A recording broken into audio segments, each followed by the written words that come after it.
আল্লাহ হুকুমে করে থাকি ইবাদত। বুঝছেন? আল্লাহ হুকুম দিয়ে যদি আমরা আমাদের জীবনটাকে অতিবাহিত করি, পরিচালনা করি, আমরা চলতে থাকি, যতদিন বাঁচবো ততদিন বাঁচাটা, ভোগ দেওয়াটা, খাওয়া, স্ত্রী সহবাস থেকে সমস্ত কিছুকে আমরা ইবাদত দিয়ে আমাদেরকে আমলের মধ্যে সওয়াব করে দিবেন। সুবহানাল্লাহ। যত কাজ পৃথিবীতে আছে সমস্ত কাজের মধ্যে আল্লাহর হুকুম মানা এবং না মানার মধ্যে দুইটা পার্থক্য, দুইটা বিষয়ের মধ্যে যদি আমরা ডিভাইডেড করি, আল্লাহর হুকুম মেনে চললে সমস্ত আমলগুলিকে আল্লাহ ইবাদত দিয়ে বরকত করে দেবেন। সুবহানাল্লাহ বলেন। আর যদি না মেনে থাকি সমস্ত জিন্দেগিটা বরবাদ করে দিবেন। মুমিনের প্রত্যেকটি সেকেন্ড আল্লাহর হুকুম মানলে মূল্যবান, আল্লাহর হুকুম না মানলে ব্যর্থ। এজন্য আমরা সূরা, যে নামাজের মধ্যে সূরাটা পড়ি, সর্বপ্রথম এই সূরাটা নামাজ, এই সূরা ছাড়া আমাদের নামাজ হয় না। এরকম একটা সূরা নাম হচ্ছে সূরা ফাতিহা। এটা না পড়লে নামাজ কেন হয়? 4 রাকাত নামাজে আমরা 2 রাকাতের মধ্যে সূরা মিলাই, কিন্তু 4 রাকাতের মধ্যে সূরা ফাতিহা পড়তে হয়। তাই সূরা ফাতিহা ছাড়া কোনো নামাজের মধ্যে রাকাত নাই। এই সূরা ফাতিহা থেকে একটা আয়াত দিয়ে আলোচনা শুরু করব ইনশাআল্লাহ।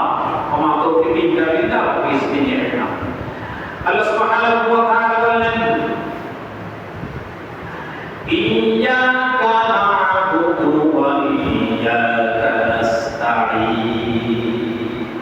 ইয়্যাকা না'বুদু, আল্লাহ তোমার ইবাদত করি, ওয়া ইয়্যাকা নাস্তাঈন, আমার যখন বিপদ হয়ে যাবে, আমার যখন অশান্তি হয়ে যাবে, আমি যখন আটলান্টিক মহাসাগরের মধ্যে যখন পড়ে যাব, দুনিয়ার কোন বাঁচানোর জন্য মালিক নাই, আল্লাহ তোমার সাহায্য চাই।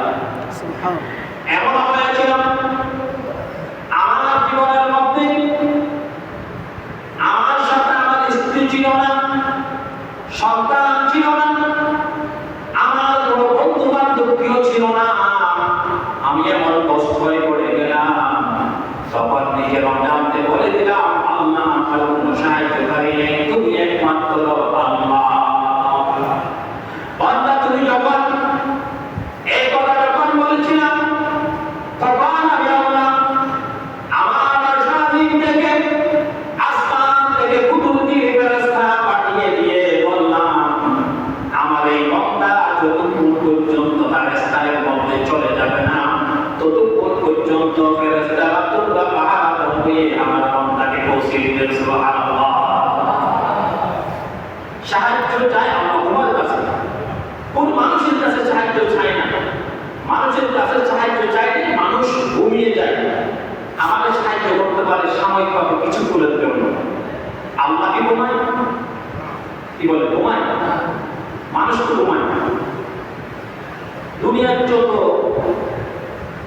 দায়িত্বশীল আছে, কর্মচারী আছে, সবাই ঘুমায় না, কিন্তু আল্লাহ বলছেন আমি ঘুমাই না, আমার ফেরেশতারা ঘুমায় না।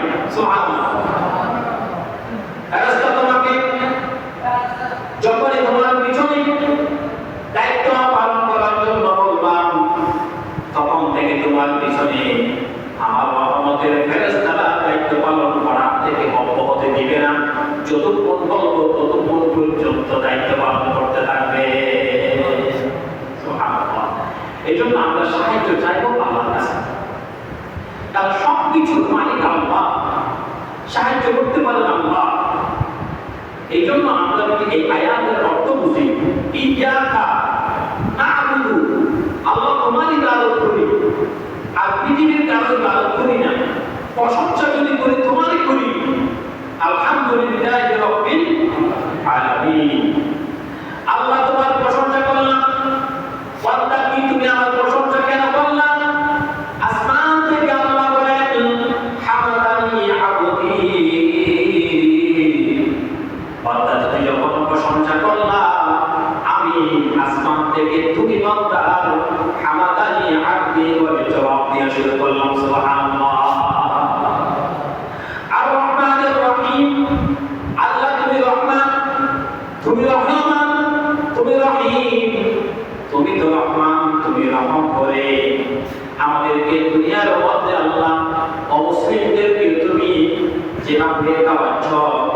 কিন্তু পৃথিবীর মধ্যে আমাদের তো খাওয়াচ্ছ, কিন্তু কথা হচ্ছে আমরা পৃথিবী থেকে চলে যাওয়ার পরে আমাদের জন্য তুমি একটা এমন জান্নাত রেখে দিয়েছ, যে জান্নাতের বিশালতা প্রশস্ততা আসমান এবং জমিনের মাঝখানে যত বড় জায়গা আছে তার থেকে ছোট জান্নাত আর বেশি বড় হবে। সুবহানাল্লাহ।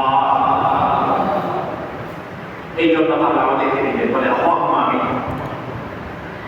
ইয়াকা না'বুদু ওয়া ইয়াকা নাস্তাঈন, তোমার ইবাদত করি। এখন ইবাদতের মধ্যে যদি শিরিক হয়ে যায়, ইবাদত করতে গিয়ে যদি আল্লাহর নাফরমানি হয়ে যায়, তাহলে আমার ইবাদত ক্যান্সেল হয়ে যাবে। চাকরি করলাম, যথাসময় গিয়ে ডিউটি পালন করলাম না, অথবা চাকরি করতে গিয়ে মালিক বলছেন যে 10টা থেকে 5টা পর্যন্ত, আমি যদি রাত 10টা থেকে সকাল 5টা পর্যন্ত যদিও কষ্ট করে ডিউটি পালন করি, আমাকে কি বেতন দিবে? আমাকে যিনি কর্মচারী আমাকে বললেন যে চাকরি দিলেন, তিনি বললেন যে সকাল 10টা থেকে বিকাল 5টা পর্যন্ত, আমি যদি সকাল 10টা থেকে বিকাল 5টা পর্যন্ত না করে রাতে 5টা থেকে যদি সকাল 10টা পর্যন্ত করি, আমাকে বেতন দিবে না। কারণ মালিক বলছেন একটা, আমি করতেছি একটা। ঠিক আছে, মালিকের কথা মানা, এটা আমি একজন কর্মচারী হিসেবে আমার দায়িত্ব। যে একজন কর্মচারী যদি দায়িত্ব পালন করে বেতন পায়, তা আমরা যদি আল্লাহর ইবাদত যদি আল্লাহর হুকুম মতো না করে আমার হুকুম মতো করলে, তাহলে কি আমি কি আল্লাহর গোলাম হিসেবে থাকবো, নাকি গোলাম থেকে বাইরে চলে যাবো? এই জন্য ইবাদত